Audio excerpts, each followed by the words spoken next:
നമസ്കാരം. ഇന്ത്യയിലെ കോൺഗ്രസ്സുകാർ രാജ്യം വിട്ട് പാകിസ്ഥാനിൽ പോകുന്നതാണ് നല്ലതെന്ന് പത്തനംതിട്ടയിലെ NDA സ്ഥാനാർത്ഥിയും BJP നേതാവുമായ അനിൽ ആന്റണി.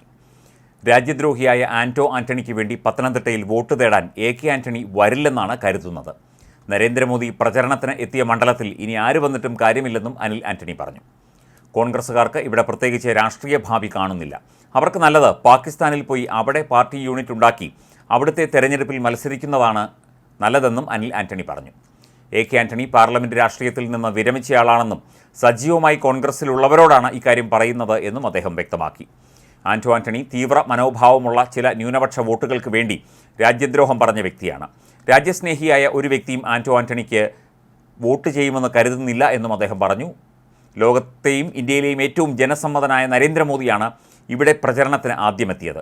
ആരിവിടെ വന്നാലും നരേന്ദ്രമോദി വന്നതിനൊപ്പം എത്താനാകില്ലെന്നും അനിൽ ആന്റണി പറഞ്ഞു. പത്തനംതിട്ട ലോക്സഭാ മണ്ഡലത്തിൽ പ്രചരണത്തിന് എത്തുമോ എന്ന ചോദ്യത്തോട് നേരത്തെ ആരോഗ്യസ്ഥിതി അനുസരിച്ച് കോൺഗ്രസ് തീരുമാനിക്കുന്നിടത്ത് പ്രചരണത്തിന് എത്തുമെന്ന് മുതിർന്ന നേതാവ് AK ആന്റണി വ്യക്തമാക്കിയിരുന്നു. ഇതിനു പിന്നാലെയാണ് അനിൽ ആന്റണിയുടെ പ്രതികരണം എന്നത് ശ്രദ്ധേയമാണ്. പിതാവും മുതിർന്ന കോൺഗ്രസ് നേതാവുമായ AK ആന്റണി പത്തനംതിട്ടയിൽ പ്രചരണത്തിന് വരുന്നതിനോട് പ്രതികരിച്ച് ആണ് NDA സ്ഥാനാർത്ഥി അനിൽ ആന്റണി ഇക്കാര്യങ്ങൾ വ്യക്തമാക്കിയത്. മോദി വന്ന പത്തനംതിട്ടയിൽ മറ്റാരും വന്ന് പ്രചരണം നടത്തിയിട്ട് ഒരു കാര്യവുമില്ലെന്നും അദ്ദേഹം പറയുന്നു. 84 വയസ്സുള്ള പിതാവ് പാർലമെന്ററി രാഷ്ട്രീയത്തിൽ നിന്ന് 2 വർഷം മുൻപ് വിരമിച്ചു.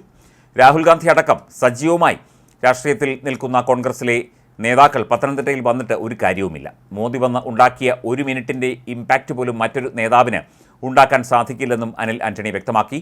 മകൻ എന്ന നിലയിൽ മാതാപിതാക്കളുടെ അനുഗ്രഹം തനിക്കുണ്ട്. രാഷ്ട്രീയമായി 2 അഭിപ്രായമാണ് ഉള്ളത്. വ്യക്തിപരമായി രാഷ്ട്രീയം സംസാരിക്കാറില്ല. തൻ്റെ രാഷ്ട്രീയവുമായി മുന്നോട്ട് പോകുമെന്നും അനിൽ ആന്റണി പറഞ്ഞു. ക്രൈസ്തവരുടെ പള്ളി അടക്കമുള്ള സ്ഥാപനങ്ങൾക്ക് നേരെ നടക്കുന്ന ആക്രമണങ്ങളിൽ കേന്ദ്ര സർക്കാരിന് പങ്കുണ്ടോ എന്ന് സംശയിക്കുന്നു എന്ന സീറോ മലബാർ സഭ വക്താവിൻ്റെ ആരോപണം അനിൽ ആന്റണി തള്ളി. രാഷ്ട്രീയ എതിരാളികൾ വ്യാജ പ്രചരണം നടത്തുകയാണെന്ന് അദ്ദേഹം പറഞ്ഞു.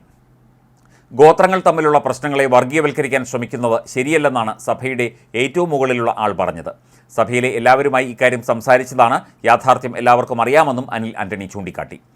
ഇന്ത്യ എന്ന ആശയം നിലനിൽക്കണമോ എന്ന് തീരുമാനിക്കുന്ന ഡു ഓർ ഡൈ തെരഞ്ഞെടുപ്പാണ് ഇത്തവണത്തേതെന്ന് നേരത്തെ മുതിർന്ന കോൺഗ്രസ് നേതാവ് AK ആന്റണി വ്യക്തമാക്കിയിരുന്നു. ഇന്ത്യ സഖ്യം അധികാരത്തിൽ എത്തിയാൽ പൗരത്വ ഭേദഗതി നിയമം ചവറ്റുകുട്ടയിൽ എറിയുമെന്നും അദ്ദേഹം പറഞ്ഞു. മകൻ അനിൽ ആന്റണി BJPക്ക് വേണ്ടി മത്സരിക്കുന്ന പത്തനംതിട്ടയിൽ UDF സ്ഥാനാർത്ഥിക്ക് വേണ്ടി പ്രചരണത്തിന് ഇറങ്ങുമോ എന്ന ചോദ്യത്തിന് അപ്പോഴത്തെ എൻ്റെ ആരോഗ്യമനുസരിച്ചായിരിക്കുമെന്നായിരുന്നു മറുപടി.